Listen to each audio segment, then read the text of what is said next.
I have run study abroad programs for 11 years and have gone literally with hundreds of students to Germany and have always made a point of going to concentration camps with them.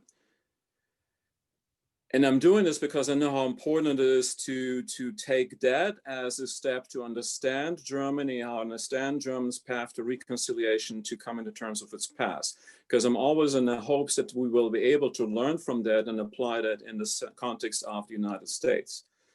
And there's one beautiful story that I ran across shortly after I went to the opening of the National Memorial for Peace and Justice in 2008 and late April 2018.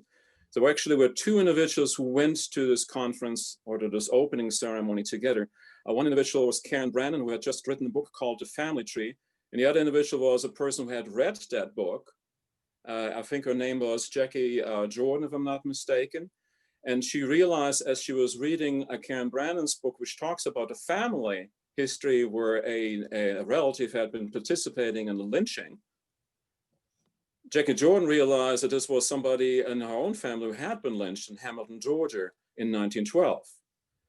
And so Jackie Jordan is reaching out to Karen Brannon to talk about their joint history, that connection of a family history of victimizers and a family history of the victimized.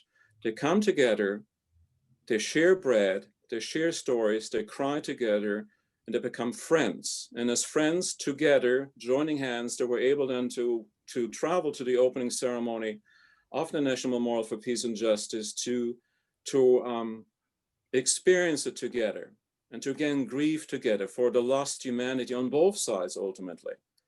Because that traumatizes both the victims as well as the victimizers in the end, and their families, all the way down generations to come if we do not find a process of reconciliation.